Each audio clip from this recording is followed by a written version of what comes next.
Hello and welcome to Cretaceous Cantina, where today we're having a look at the Mattel Jurassic World Dino Rivals Dual Attack Allosaurus. I picked this up from a local Walmart. They retailed $14.97. I don't have any further information about these. They just started showing up across the US late last week, so it was kind of a surprise thing that collectors had no idea about and were totally not expecting. So I'm not sure if they're a Walmart exclusive.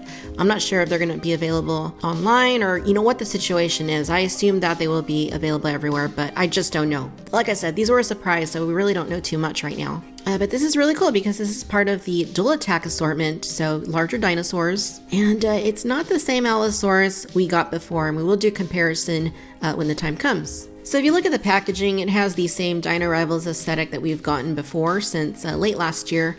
The difference here is that you have some royal blue prominently featured here at the bottom, and I think it looks pretty cool. I think it contrasts very nicely with the oranges and the yellows. It shows you the dual attack features on top, so you can try it before you buy it.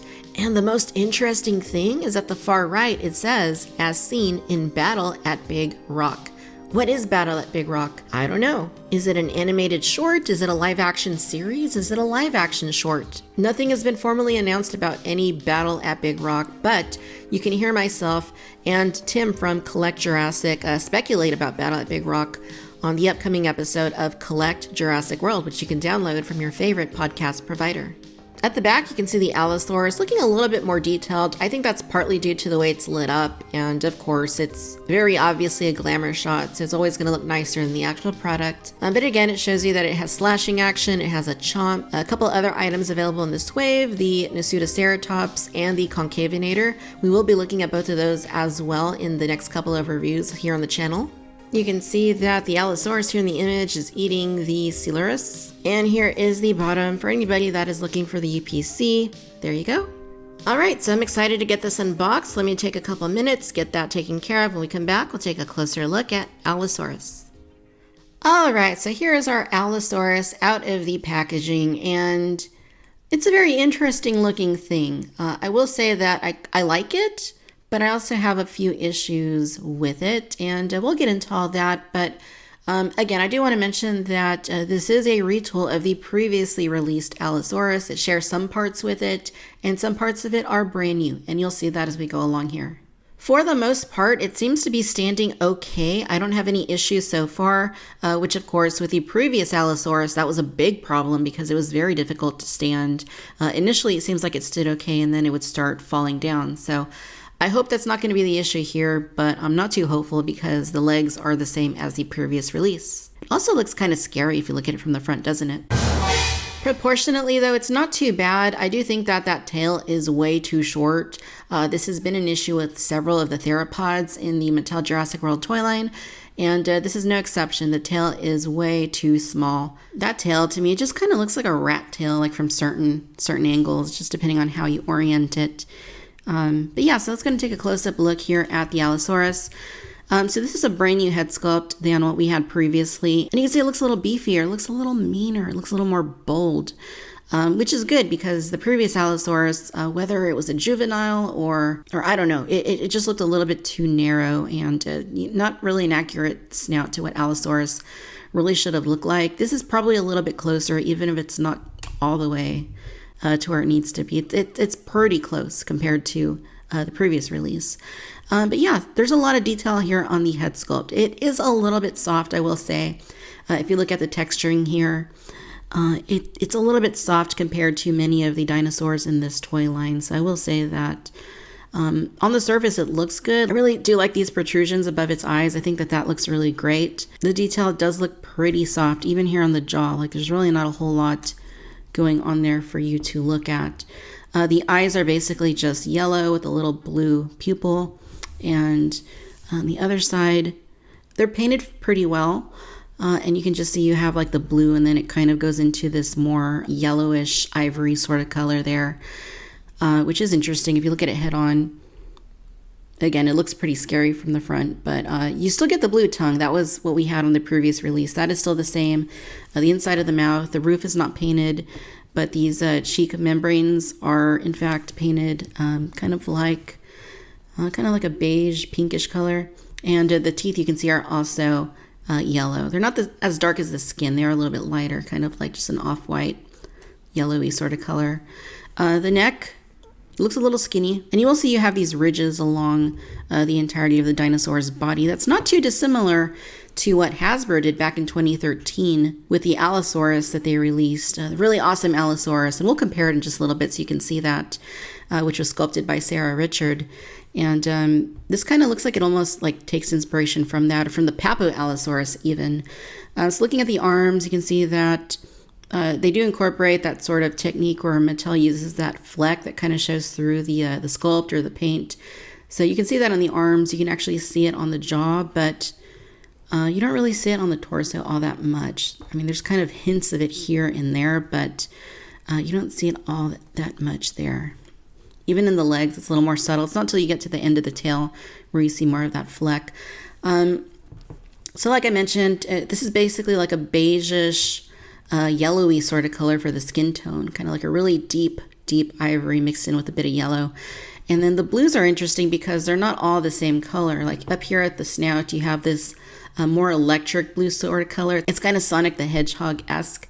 And you can see it blends a lot right here at the neck.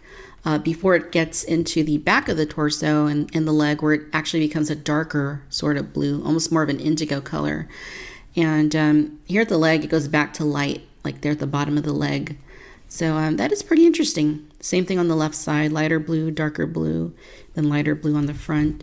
The patterns themselves, I mean, they look pretty nice. They're a lot more defined here at the back than they are on the neck. You can see they look a little bit more blended, I guess, a little bit messier back there. Same with the legs. I mean, a little bit messier back here than what you have like here in the midsection. So it is interesting the approach they took in making it look a little bit different. So this almost looks a little bit messy, but of the ones that I saw at my local Walmart, they had 4 of these. They all kind of looked like that. So I think it's just the way that it was designed. You will notice that on some parts of the blue that a little bit of the undercolor, this tan ivory color, kind of shows through just a little bit. Like you can see it right here and back here. And you'll also notice when you see these in stores that some of them you can also see it a little bit on the snout. I don't know if those are paint rubs or if it's intentionally supposed to shine through the blue paint, but this one doesn't really look like it has that. But yeah, so the sculpt looks good. For the most part, again, you do have this really short tail. It doesn't look quite like what it needs to be. And then you have some scarring on there, which is a nice touch. I will say that is a nice touch, having those scars here and there. And you can also see like the outline of the ribs on the side of the torso. So overall, I think it looks fun. It looks cool. Does it look great? Not really. It's very unique. It looks nothing like that previous Allosaurus that we got in this toy line. But it is different. So different is different, and obviously an incentive to buy something if you like the different approaches that they took. So for articulation, the jaw is built into the action feature. We will look at that. And the same is true of the arms. They are part of the dual attack feature, but they are an insert molded joint, so you can bend them forward and out. They're actually ratcheted if you spin them backwards, so you can move them, but you can see the other one's kind of moving with it because of that action feature.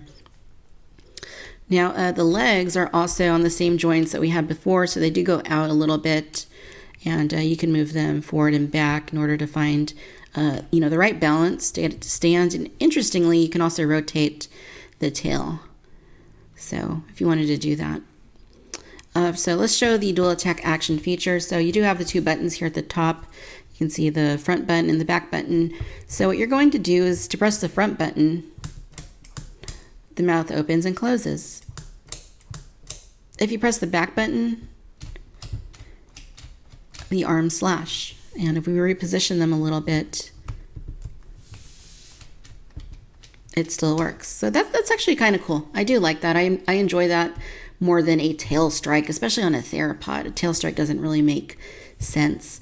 But in this case, the action features are pretty cool. So I don't know if this is going to show up in the Jurassic Facts app, but if you want to give it a shot, there is the scan code right there.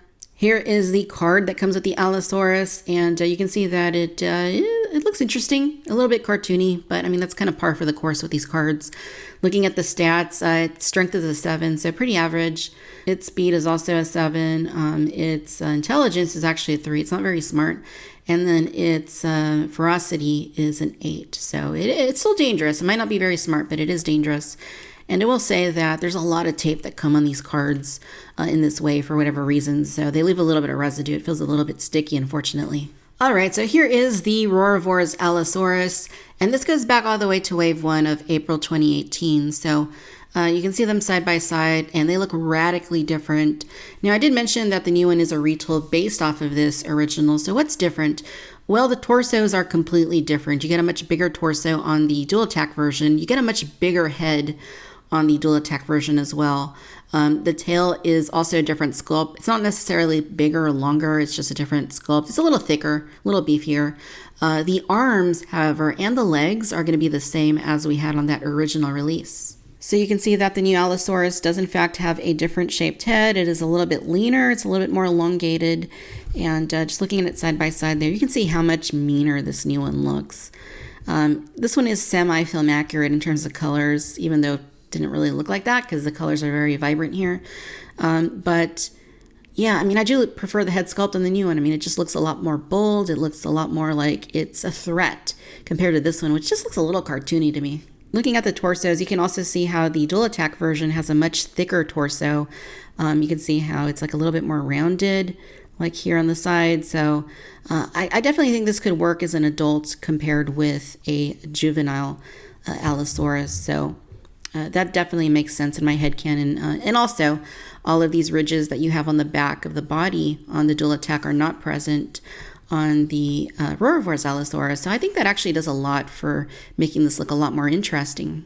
So here is the Hasbro Jurassic Park Allosaurus from 2013. I did do a review of this here on the channel back in 2016. If you want to see that, I will throw a link down in the description.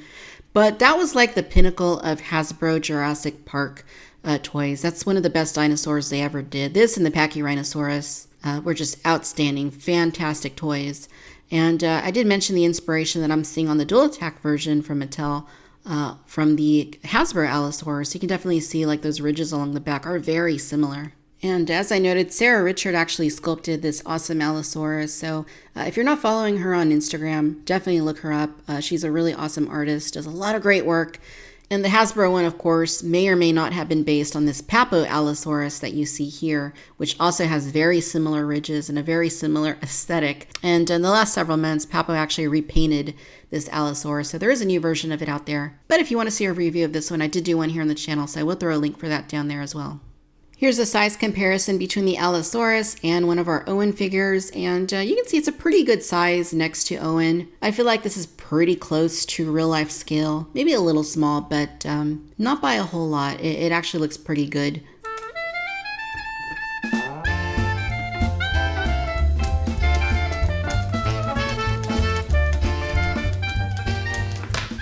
All right, ladies and gentlemen, so there you have it. This is the Mattel Jurassic World Dino Rivals Dual Attack Allosaurus. Overall, you guys, is it as good as the Hasbro Allosaurus? No. But is it better than the Rorovor's Allosaurus that they did? Yes, I would say so because it looks a lot meaner. It looks a lot more like an Allosaurus to me. It's not cartoony like the original was. The colors here are very vibrant. I really do like the color palette of the blue and the ivory yellow color. I think it looks pretty nice. And the fact that it has a couple shades of blue makes it look a little bit more interesting. Now, I think that it could have looked even better if it had different colors and, a more detailed paint scheme. I have no doubt about that. So this might not be an ideal color palette, but it definitely looks pretty cool. Now, unfortunately, I will say that after only a few minutes of having it out of the packaging, it is having some issues staying propped up. I am noticing that the legs are starting to give way to the torso. It's just way too front heavy, like 2/3 of the mass of the figure is over here. So that's weighing it down. It's the same issue we had with the previous Allosaurus, but it might actually be worse here because you have a larger torso and a larger head.